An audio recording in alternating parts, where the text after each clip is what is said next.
The wounded healer. At a very young age, I was able to perceive the wounds that existed within another being quite palpably. Adults came to me with inappropriate things that dramatically affected my perspective and how I developed. I would feel their wounds in my body as if they were my own, to the point that I believed they were my own. This led to a painful few decades of my life where I might as well have called in all forms of wounding towards myself to engage with. I left the back door wide open for all forms of perpetrators, shadows, and manipulative people to walk right in with little protection for myself. I experienced sexual assault, stalkers, abuse from partners, health issues that nearly took my life, and a level of mental confusion where taking myself out of the game felt like the obvious next step. I don't easily share those details with others because I'm not interested in magnetizing that vibration or the victimhood, nor introducing trauma into another's field for them to latch onto and worry about. That isn't necessary. It took a long time and many relationships of all forms to learn this level of personal and collective responsibility, not just as a human, but as a healer for the collective. It took years to find the appropriate mentors and safe circles with fellow healers to explore this with, as our society is threatened by this deep level of healing and transformative work. I took a 7-year break from romantic relationships to focus on this specifically so that I would no longer harm myself or another in my process. It was the most difficult time of my life because I was left repeatedly with no one but me.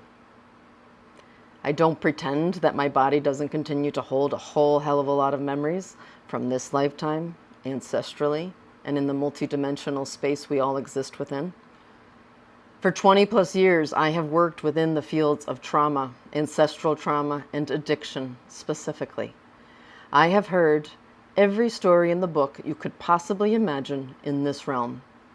I've served and treated well over 30,000 people in one form or another in the last 20 years. I know what wounding looks like so intimately.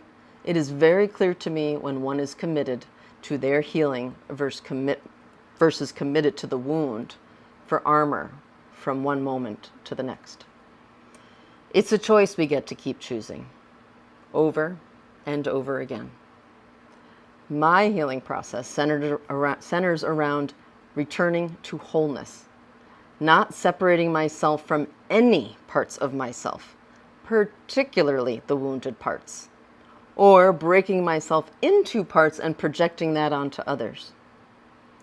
In my opinion, it is not responsible to do that.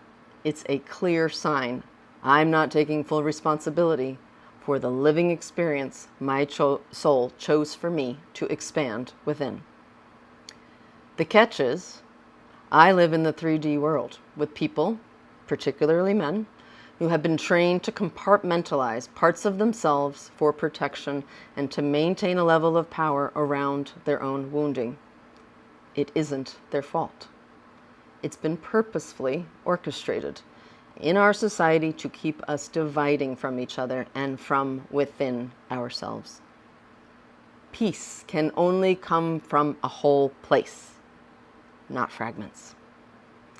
Trust me, if there was someone who became a master at enrolling people in their narratives, wounding and compartmentalization, it was me.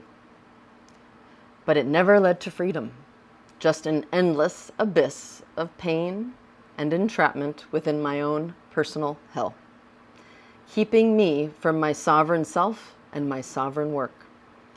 Sovereignty will show you very quickly that you always have a choice, and victimhood has little space in someone who recognizes the power of their sovereignty.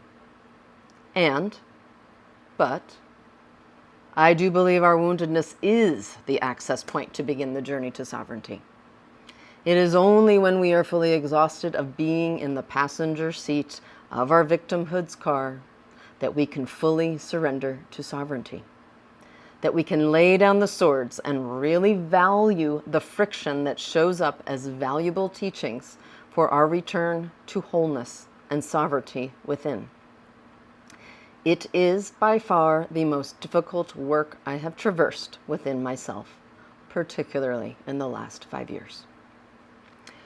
What led to freedom for me was sitting in the discomfort alone, letting go of the illusion of security, laying clear boundaries with others so that the fields of projection were reduced, requesting space from others when I needed to process and understand what was actually coming up within me, without lashing out or putting my shit onto another that had no idea what they were dealing with. When I compartmentalize, I know I've fallen into the wounded state once again. When I am whole, there is quite literally nothing wrong or that needs to be fixed. It simply is what it is, to be valued and respected for what it is, reflecting back to me about my current state of healing and being. Yesterday, I experienced a level of power within myself that sent someone running out the door after screaming in my face in public. I didn't leave. I remained. And I gave them the out to never speak to me again. Because the most loving thing I can do is withdraw my truth from someone who is not ready to face the depth of theirs. I remained in that seat, giving this human's higher self the opportunity to return and not abandon themselves or their right to be seen in their darkest states in honor of their healing process. They did not return, and I fully respect their choice. I trust them and their process.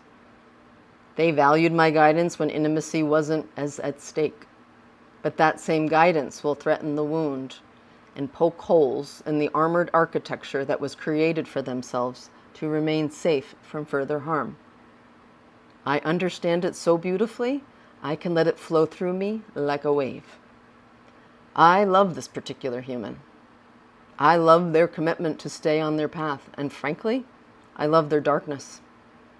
But I will not remain where my power will be deflected, distorted, and projected back to me so that they can stay in their wounded narratives of separation.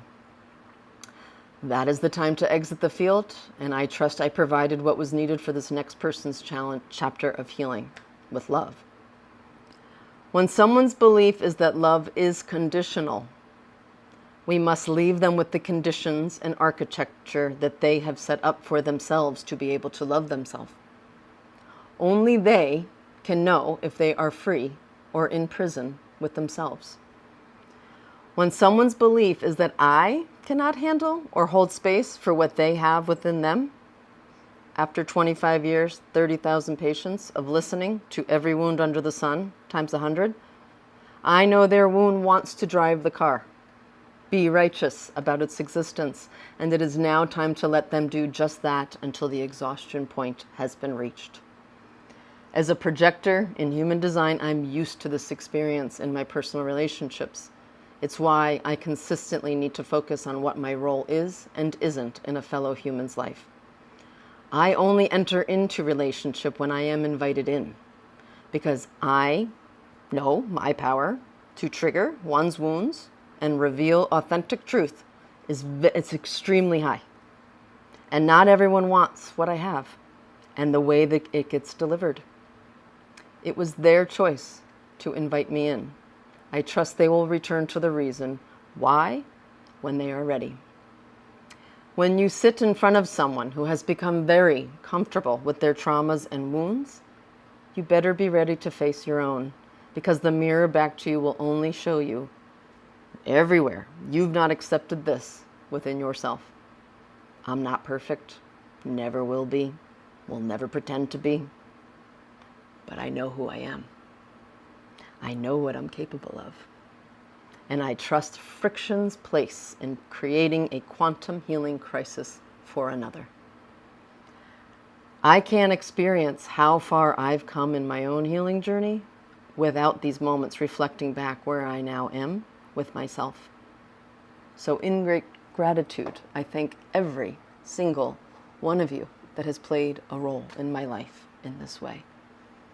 I have finally arrived to exactly where I dreamed of being.